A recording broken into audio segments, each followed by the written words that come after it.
And anywhere in Asia you go from the ship, it's like an hour. Right. Not so much a cruise director, but to perform on cruise ships and I did a Marilyn Monroe impersonation for a show. I mean, I love being a cruise director. I do, because I love people. So we went to her class and it's quite full, and I go, yeah, I know. Why do you think it's full? Because I guilt you.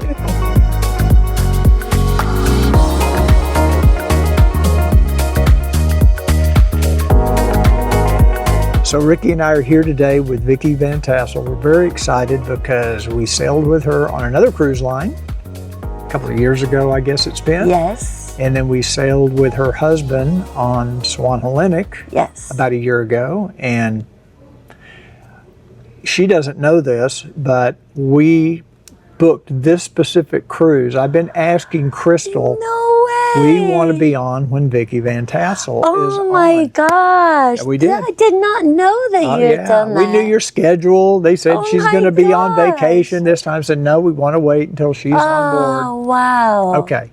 So now that that's so cool. Now that you know we're stalking you. No, I'm good with that. I'm good with that.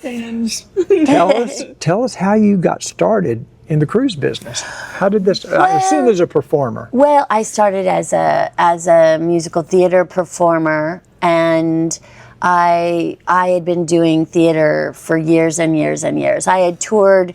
Well, as I mentioned to you, my first job was in Tokyo, Japan, as a Marilyn Monroe impersonator, and sang. I actually really sang her.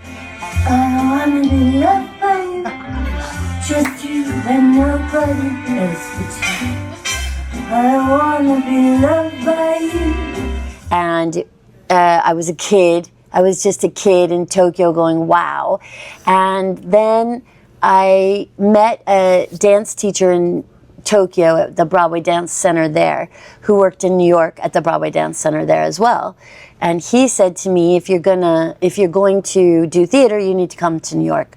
So I went home, I packed up my bags, and I moved to New York City and started auditioning, taking classes, taking vocal lessons, and from there just started auditioning, just hit the pavement. And I hadn't gone to a college because I got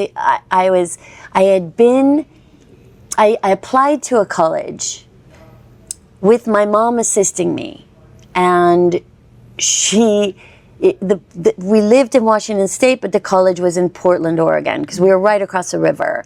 And we were supposed to get some sort of a grant because we lived close by. But so we didn't want to pay out of state tuition. Right. And so I thought I was going to college. It wasn't particularly a theater school. But all the people that I worked with that were directors and creative people in Portland taught at this college. So I thought it has to be good because they're great. So this is how the comedy begins, because when I called the gentleman saying, listen, I'm getting these forms and things, but it's not giving me the grant that is supposed to be for out-of-state people. And he said, you should have filled out this form, da-da-da. And I said, well, listen, my mother assisted me with this. I'm going to put her on the phone. She can talk to you further about what she did. And what he said was, this is real life, and don't put your mommy on the phone. You need to deal with it, right? So he said, that grant situation you should have applied for months ago, which she did, and I believe she got approval or what have you. And he said, so this should have happened before, and you can't have your mommy speaking for you. And I said, well, that's okay. I said, don't worry. I'm not coming to your school, because if I were going to pay out-of-state tuition, I'd actually go to a good school. And that kind of started it off a little bit, because he was rude to me. Yeah. So I kind of shot back a little bit. Now, I couldn't tell you really if it was a good school or not a good school. It wasn't one I'd heard of for theater, and they should have been grateful for my money, I felt. And I did appreciate the people that I had done theater with that were teaching there. But I was like, don't treat me like that. And right after that was when the opportunity to go to Japan came up. I thought, this is so weird and random. Went to Japan, came home, packed up my bags, moved to New York City. auditioned, I got my equity card at a dinner theater in Ravenna, Ohio, went back to New York, auditioned, got the first European tour of a show called 42nd Street, so I traveled all around Europe with that show for 2 years, and then I ended up going to back to the States, auditioning again. I got a national tour of Will Rogers Follies, and then decided I'm giving up musical theater because everybody said I was funny, and I was understudying one of the lead characters, which was Ziegfeld's favorite at the time, and so when I went to go play the role, I didn't look glamorous like the big, tall women did. I couldn't, do gymnastics like they could. I could only be funny. So Mac Davis, Larry Gatlin, Keith Carradine, all three at separate times that were playing Will Rogers, all said to me, you need to do comedy. You need to do comedy. And the only reason I got that role where all the women were taller than me to understudy them was that Tommy Toon said, I said to him, Mr. Toon, I can't believe you chose me. And he said, well, it's because you're funny. Like everybody just kept saying, because you're funny. And sometimes I didn't really understand that I was being funny. So I was like, all right, I'll take it. I'll take it. They did. I'm hoping that's what they did. Okay. So I went back to New York. I had met my husband, who was Van Tassel, on the Will Rogers tour. And I said, I'm giving up musical theater and I'm pursuing stand-up comedy. And that was hilarious because in New York, you don't get paid to do stand-up comedy. Right. By doing stand-up comedy and struggling for every moment, I got a commercial agent, and that commercial agent was submitting me for things, and I got a legitimate agent, and he was submitting me for things. I started doing serious plays. I did Who's Afraid of Virginia Woolf out at Shakespeare Santa Cruz. I started getting real roles. I got some sitcom pilots that didn't go anywhere. I got a couple TV commercials that were great. They paid the rent, and then I got my first off-Broadway play, and played one of the main roles in it. And the reviews were this. This play yawns like an open grave, but is scarcely as deep. But a highlight was Vicki Van Tassel. Better luck next time, Vicki. I mean, that was my review. But I was like, all right. So there was all these challenges, but hitting the back in the business, doing stand-up comedy as much as you could, never being paid for it, having nights of people telling you, talking all through your set because they're drunk, or just not wanting to pay attention to you. I remember a whole table in the center leaving, and only this side and this side, and they'd been drinking. They would talk the full time. And I remember I just did my best 3 jokes. Nobody listened, and I said, all right, thanks so much. Good night. And I left, and it was like 30 seconds I was on stage. and they laughed so hard. But I got in a taxi and I left. And the MC was sitting in the bar. Your best joke was leaving. Yeah, my best joke was leaving. Okay. So, but I loved it, and I respect comedians so much because it's subjective, and you don't know when somebody's tired. They've just come on board the ship. I have comedians that are very good that one night at the end of a cruise and the guests are tired and they say, oh, that comedian isn't funny. And then that comedian does the beginning of a cruise and he kills. Yeah. And it's like you can't judge them based off of one night. You know? So anyways, I digress. So I decided to go back to doing musical theater because I was broke and making my husband broke by doing stand-up. So I booked Mamma Mia in Las Vegas, which is how I met my colleague Russ Grieve, who was amazing support to me. While doing Mamma Mia, one of the best experiences of my life, my mom got ill. My dad got diagnosed with cancer. My mom got diagnosed with aggressive cancer. And my husband left. A lot. But when things like that happen, it's like the universe kind of goes, what is it you really want? If you were laying on your deathbed what would you, and I've been through therapy. They did that all the time with you, you know. So if you were at end of life, what would you want to do? And what would you wish you had done? And besides make better money at the time, the thought that came out was, I want to see the rest of the world. Strange. Now, I'm not a manifester. I'm a cynic. I'm cynical. With everything, the stuff that happened in my life, I went to, I was talking to a young friend of mine that was doing Mamma Mia with me. It said, when are you coming to New York? And he said, after I do a world cruise as a singer. And I said, how are you doing that? And he said, our musical director is in charge of this luxury cruise brand, and he's creating the entertainment for it. It's Michael. And so I went, now I was really honestly a little bit long in the tooth to be walking on the cruise ship as a singer, a dancer, because I don't dance like those kids on here dance. So I went up to my friend Michael, the musical director, and I said, I'm going to do you a little favor. I'm going to do your little cruise ship gig, the world cruise. I just want one world cruise so I can see the world. I'll be done. And I'm going to do that for you. And he laughed and he said, but would you really? Because it's a world cruise, we need other entertainment. So he said, you could do a comedy show. And I said, ooh, oh my gosh, this is like the coolest thing. I got there, I got on this particular previous cruise line, and it's a lot of international guests, and stand-up comedy from New York doesn't really work on there. And I learned very quickly, so I created a comedy cabaret called Ship Happens. Now, we did grow up with a grandfather who we thought had a drinking problem, and it turns out he's just Scottish. Now, I love my grandfather. He was my favorite person in the whole wide world. He really was. And the drunker he would get, the harder it would be to understand him. But I loved him. He'd be... And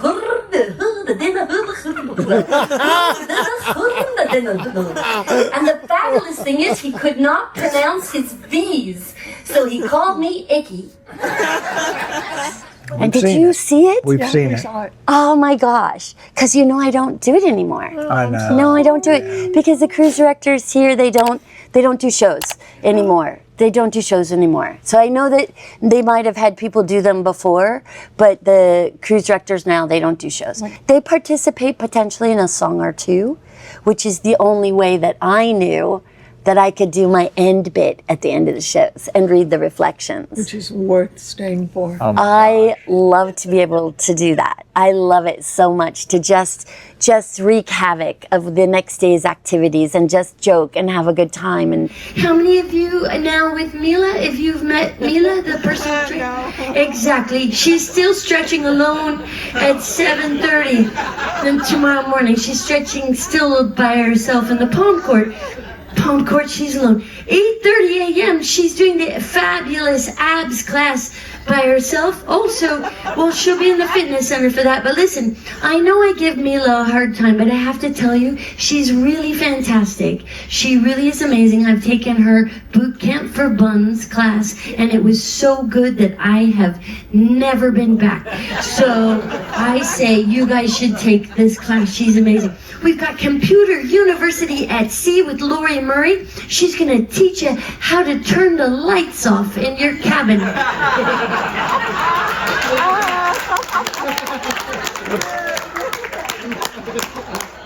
You don't know which light goes where, do you? You don't know, do you? And you send the guy to go up and turn those lights out while you're laying in bed going, nope, that's not it, nope. Nope, now there's, nope, the balcony's on, nope. Okay, there's a light under a mirror, that's gonna draw, I can't sleep like that, I can't. So before you know it, you're calling security, and I'm not kidding, it's actually happened. Security will show you how to turn the lights off in your suite. We do everything here. We've got complimentary gaming lessons with the Casino de Monte Carlo. Hurry, it may only be open tomorrow. Please, go in and give them some money, because that's what happens when you go and you don't get it back. So, but it's they're gonna teach you how to lose it tomorrow at the gaming. I'm kidding. They'll teach you how to. Come on, really? They're gonna teach you how to win? Seriously? All right. I'm sorry. I'm not wrong. And tease the guests, and I say everything that they think. that they're thinking. It's true. I say How it much with. of that is ad lib, or do you go? Oh, through the I'll tell you reflections? what. A lot of times it's ad libbed, but it started as an ad lib, and I think, ooh, if I get an audience reaction that's really good, I'm like, ooh, don't forget that one. Don't forget one. That's a good one, and I'll do it again. I'll do it again. For example, the light situation on the ship. So many little things to push off and on. To how do you turn Great. off your lights? That was and great. that came from a guest. That didn't come from me. She came up and she said, I'm still trying to figure out how to turn off my lights. And my cabin is similar. And I was like, yeah, because you press those buttons and then this light goes on and that light goes on. And so the minute I say it, the guests are Get it. all I like, get it's it. like the biggest laugh ever. And it's great fun. It's just fun. And for me, if I can make people laugh, I've had such good comments from guests that have been going through a hard time, and they come on board, and these guests, we renewed their vows, and they had been going through such a hard time, and they said, Vicki, we haven't laughed in so long, and I had tears rolling down my eyes in a good way. And I'm telling you, that's my joy, right? Yeah. So if I can do that at the end of the show, I don't have to slide down a handrail. I don't have to get into tights right now, because the food on here is so good that literally I just look at it and I gain weight now. It's so good on here. And that's probably bad that I don't have to get in tights anymore because it's so good. I'm just eating my way through life now. You've lost your discipline. I have no discipline. And Mila, she keeps reminding me of the personal trainer. She's like, you owe me. I'm like, yes, a great deal. I do, I know. And I'll get up there eventually to the spot. So your first job as cruise director, how'd that happen? Okay, yes, I know. Now, see, you're going to have a 1,000,000-minute thing. This will be the longest video on YouTube. One. So I went on, I created Ship Happens, and I was, the guests, because I was older, the majority of guests on that line were my parents' age. Mm-hmm. So I could speak with them. Yeah. I could communicate. The gap was not huge. Like for some of the people that were super young, mm-hmm. that didn't really communicate with an older generation, whereas that was my family. So for me, I got chatting with people. I loved doing putt-putt golf. I was doing all the activities, Captain, and I was doing all the activities for them, and I enjoyed it. And the really cool thing on the World Cruise, they would do little dining experiences with just groups at a time, because they weren't fitting all 360 in one place, obviously. Mm-hmm. So they would bring them to like whatever the French restaurant was, and there was another girl by Melissa Cook who was a vocalist, and Vince Ortega, and Vince was very funny. He was kind of the male of me, and then that's complimenting myself, isn't it? Oh, he was funny like me. But Melissa was this gorgeous, she looks like a princess from a Disney film. And she is super smart. And she sings like you've not even heard. She's gorgeous. And so she would sing, and you will not believe what we sang. She would sing the first verse to What a Wonderful World. But we would sing it as What a Wonderful Cruise. And then Vince and I would make up. We would all three sit in the room, and we would find out who the guests were that were coming to that event that night. And we would call their butlers, and we would find out information about them. Oh, wow. And we rewrote the lyrics safely, They like their newspaper on the balcony. They like the gin and tonic, da-da-da-da-da. And we would sing it for each couple or each person, wow. whether a solo traveler or whomever. And we wore top hats and black, elegant. And we did this thing. And it was a creative thing, we were constantly creating shows because we had to. We were the entertainment, and it was personal. It was personal. It was so wonderful. Because of all of that, the guests were the ones that kept saying, Vicki should be a cruise director. She should be a cruise director. They would put it in the comment cards and everything. So I was divorced, obviously. I started dating a Frenchman, never thought it would last because he's French and I'm American. This is a big, big thing of water in the middle. And also I had worked in France, never could speak the language and got a little bit antagonized for that. And yeah, they don't like that. They don't like that. You got to try. And I had a phobia from school about it because I had a school teacher that told me I'd never be able to speak it, and he was right. So I became a cruise director for that company. An opportunity came for me, well, to go to a different cruise line. Then COVID happened. I came back because I need to have an additional one to impress anybody as a cruise director. So I went to Viking Ocean, which I adored for what they do. They're not a luxury brand, and they tell you, they told me, don't ever say luxury brand. We're not, that's not what we do. We're destination based, and they were very good at what they do. And I still have dear friends. So again, if anybody asked me about my previous company, I would never say a bad word about it because it's just different. Yeah. It's just different now. Yeah. So the opportunity came up for me to come to Crystal. They had a cruise director that didn't return when Crystal did. And my friends reached out and recommended me to the entertainment director. They didn't know if I would come over, but I was like, maybe it's time to go somewhere different. And Crystal had such a reputation, such an incredible reputation. And I had seen the ship with my friend Russ, and I was like, this is exciting. And then I found out, and I didn't know, I was the first female. So I was like, I'm breaking another ceiling. That was Great. my next question. Yes, How has that worked out? I'm surprised to hear that. I didn't know until... It's funny, when I talked to the current entertainment director, he said it wasn't ever intentional. They only have 2 ships, and it just kind of worked out. And people don't leave their jobs here. They stay in them forever. And he said it just never worked out that we had a female. It wasn't that we were saying no females. But I would still get guests that said, ooh, a female cruise director? Oh, really? I've never had a female cruise director. I've never heard of a female cruise director. What about Julie on the Love That's what Boat? I said. Have you never seen the Love Boat? My God. I didn't know there were male cruise directors because we always had Love Boat. So, but anyway, I became a cruise director. I came here first female, which is why I mention it all the time, because it couldn't be more proud. But even if I weren't the first female, I'm just proud to be a cruise director here because the standards are very high.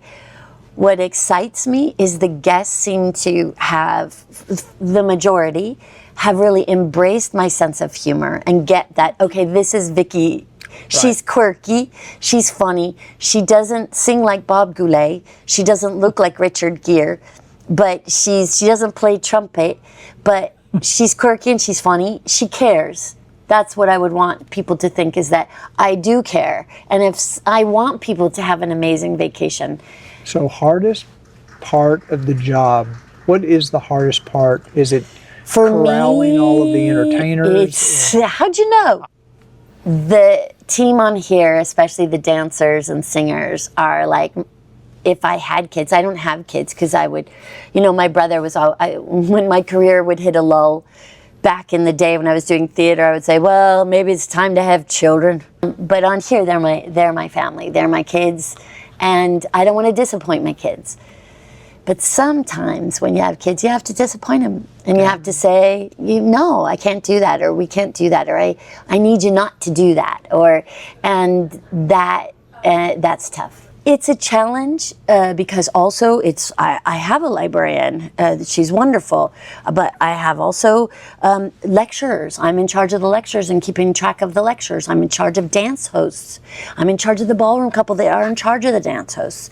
I'm in charge of the band, but I have a band master that's in charge of the band. I have all these venue performers that you have to keep the ball up in the air, and when you have to change things last minute because you have a different amount of guests on, and you realize that maybe 2 shows a night, you're not getting enough guests for 2 shows a night. So what are you going to put on right after dinner to get guests to that later show for the guests that eat at 6:30? I mean, it's all, and thank goodness I have a great relationship with my hotel directors, because I can walk in and go, what do you think? This is what I'm thinking. First, I get with my team. We talk about it. What can we put here? And then I go to my boss and say, how does this affect the food and beverage team? Because what about the restaurants? Where do you need us? He gives me his advice, and let's try it. It's collaboration, and it's great. How long's your contract? And by the end of the contract, are you ready to get off? And how long before you're ready to get back on? Well, always. So on here, typically, it would be a 3-month on, 3-month off situation, which I thought was going to be really great, because 3 months gives you actual time to wind down, because you're 24/7 at this energy up here. But it actually will give you time to wind down, have a little bit of a life, and then slowly prepare to come back. What do I need? What's the itinerary? I'm grateful that I didn't think I was grateful. I actually was very emotional when I had to let go of all my formal gowns and my cocktail dresses. I was very emotional. I called my sisters and I cried over Zoom. I was like, why my dresses? But now it's like, now I go, I don't think. I go to the closet and go, white uniform, white. Okay, tonight's formal. One time I walked down to a formal in my whites, and as I was walking down the stairs, the guy said, oh, formal night. You're looking down, not at me, and I went, yes, it is. And I ran back up to the cabin to change. But yeah, it's that broke my heart a little bit. But now I'm like going, well, I'm not carrying all those clothes back and forth, and it's and the uniforms are nice. So I'm accepting it. I'm accepting it just fine. But wait, what was the question? 3 months on, 3 months off. And at the end of the 3 months on, are you kind of getting ready? Yeah, you kind of do. I think it's a perfect time. Yeah. Most companies make you do 4 months on, 2 months off contract. Mm-hmm. Most of them do. I've always done 4 on, 2 off. And by that 4th, when I did the 5th on a world cruise, you have very little brain tissue left. Wow. You're exhausted, and it's intense. It's intense. I'll say that. 3 months is perfect. I feel 3 months is perfect, because you've had your month of getting back into it. You're settled. You have a few cruises under your belt, and you're going. And then you've got that second month that everything's really like you're back in the swing. Mm-hmm. And then you even have the 3rd month. By the end of the 3rd month, you're going, I can start to feel a little bit like I might need a longer nap. Thank you, Vicki, for taking time to do this today. We look forward to sailing with you again in the future. Thank you. And thanks for coming. Yeah. This is amazing. Amazing. Thank you.